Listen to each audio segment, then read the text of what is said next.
what has been known as the Forgotten War. We don't want that to happen. And the anniversary tonight is the 60th anniversary of the end of the Korean War, at least the end of the hostilities, which the war started on June 25th, 1950, and was for about 3.5 years. Over 34,000 men lost their lives, and still today there's 7,900 men still missing in the Korean War. So we felt that we should honor Korean War veterans. Use this occasion to recognize the contributions of sacrifices of the 44 friends and family members who are living and deceased who served their country during the Korean War. Would you please rise to the Pledge of Allegiance? Pledge of Allegiance to the flag of the United States of America and to the republic for which it stands, one nation, under God, indivisible, with liberty and justice for all. Be seated.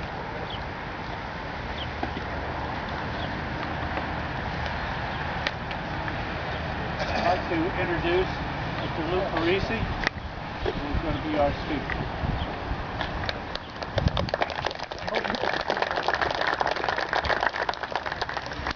Paul has already mentioned that historians view the Korean War as the forgotten war.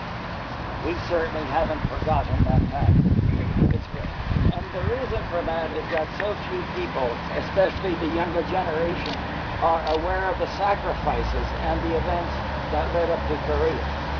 Paul mentioned 36,000 Korean veterans were killed, over 7,900, I believe, still missing in action. And very few of us, even over here, realize or recognize the fact that that 36,000 represents 6,000 more losses than in 7 of the combined wars of the United States. Incredible. But those 36,000 represent 6,000 more than all the men that were killed in the Revolutionary War, the War of 1812, the Mexican War, the Spanish-American War, the 2 Gulf Wars, and right now the war in Afghanistan. An incredible statistic which gives us an appreciation of the meaning of the 36,000. It was only the First World War and the Second World War and Vietnam that saw heavier casualties.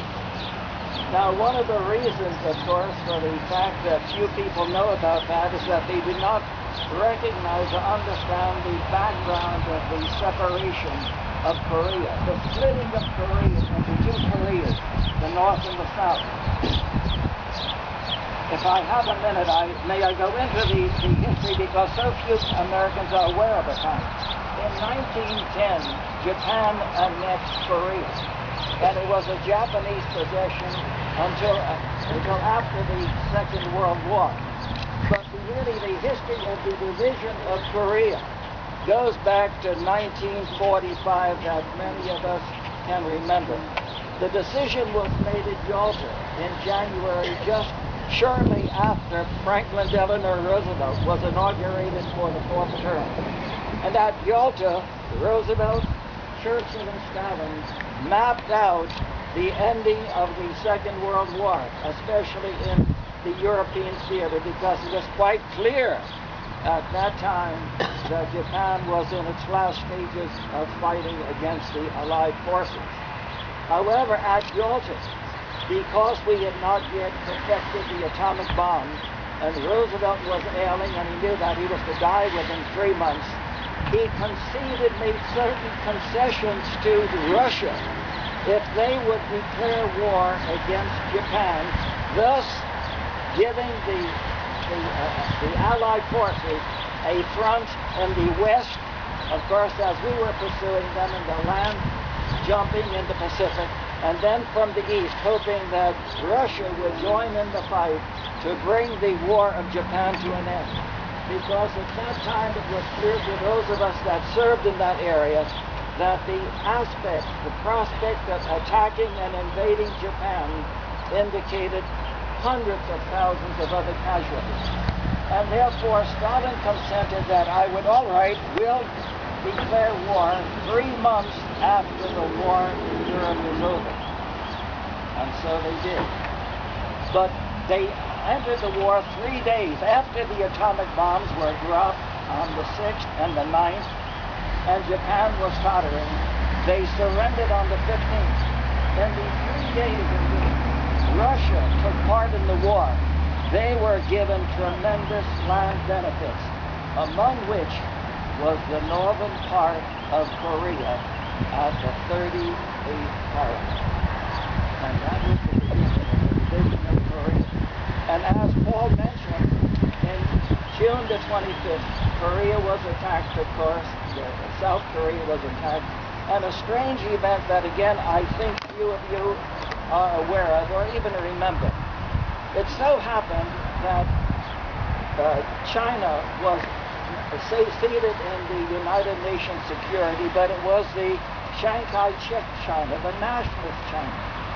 Russia wanted to see communist China to take the place of nationalist China. The Security Council in the United Nations refused. In a pick of anger, the Russian delegation just absented themselves from further discussion. June the 25th happened. The North Koreans attacked South Korea. The United Nations was asked to take action. Russia was not present for the veto. Had Russia been there, they would have been the veto, and we don't know what the situation. But in the absence of Russia, the United Nations decided to take action against Korea. And of course, you know the result. Within a year, we were, as some of you Korean veterans know, we had beaten the North Koreans back almost to the Yalu River, the Chinese border. But with the influx of 300,000 communist Chinese, there was fear that the war would be escalated. General Douglas MacArthur, the Allied commander, wanted to bomb the Chinese supply lines. However, Truman, who was president at that time, was not looking forward to the escalation of the war. He was denied that important strategic force, and the result is that the Americans, and primarily, by the way, the war was fought primarily by the South Koreans and the United States forces that represented perhaps 99% of the attack forces in that area. A stalemate occurred for 2 years. When General Dwight Eisenhower was president, he told the people before the election that he would go to Korea himself and arrange for a treaty, a truce. And of course, we know that that truce persisted, of course, went on for over 2 years. And that situation, of course, that truce exists today. And as Paul mentioned, legally, you know, the truce was signed 60 years ago today, but was never approved or followed by a peace treaty, so that technically we are still at war with the North Koreans. And if you look at the behavior of the North Koreans in the past 60 years, you can well understand that they believe that as well. One incident that, if I may, do I have 1 more minute? Because this is You certainly do. That few of us are aware. In 1968, the USS Pedro, a spy ship, was 15 miles off the North Korean coast. It was attacked by the airplanes and by sea forces in North Korea. They killed 1 sailor. They imprisoned the 82 other United States sailors, kept them in prison despite the fact that the ship was 15 miles off the coast. It took our government 11 months to get those 82 sailors back to the United States. 11 months of negotiating.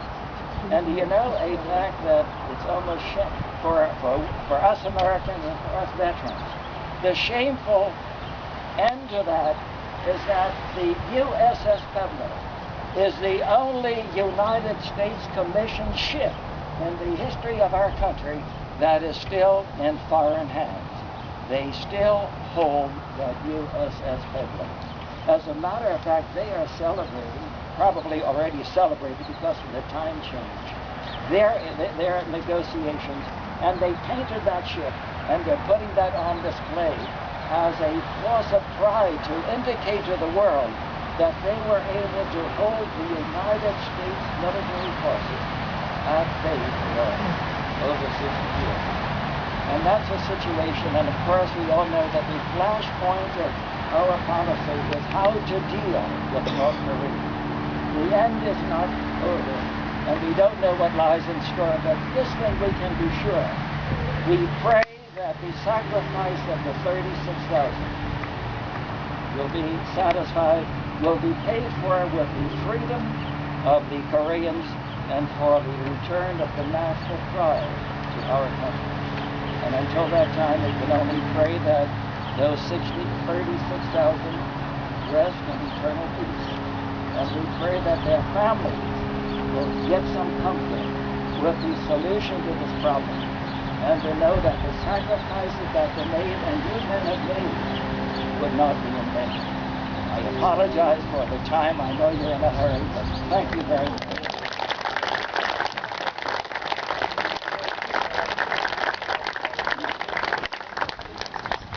Thank you, Lou. We are never in a hurry when Lou's speaking. He has a great perspective. He's certainly a person who spent a tremendous amount of time supporting veterans, veterans organizations, and speaking very well. Thank you very much. At this time, I'm going to read the names of all the Korean War veterans on the list. And if you are here, I'd ask you to just please stand. Paul Benoit, Joe Bonavico, Anthony Caltafalata, Sergeant Sterling Sheik, Corporal Harold Cuddy, Pascual de Esposito, Vincent de Esposito, John de Respire. His daughter is here. May his daughter stand and Absolutely. Joseph D. Marcantonio, Donald Dowdy, Thomas Dunleavy, Daniel Edelson, Louis B. Evans, Alfonso Frida, Anthony Gallo, PFC Erwin D. Garikoff, Lieutenant Commander Leonard Gordon Jr., Sergeant Jack Dworsky, Robert E. Grant Jr., Robert Goulet. You'll notice Robert Goulet is not on the list, and he's being added. There are two people who will be added. I'll tell you about that. Sergeant Melvin Hood, Donald Jensen, Charles Kachnowski, Peter Kerwin, Sergeant First Class Jerome Kessel, James McGuire, James W. Manning, Sergeant Gerald McMaster, Donald McNaughton, Madeline Newberry. I want to say something about Madeline Newberry. Madeline Newberry was a nurse in the South Korean Army from 1952 to 1967. We simply thank you.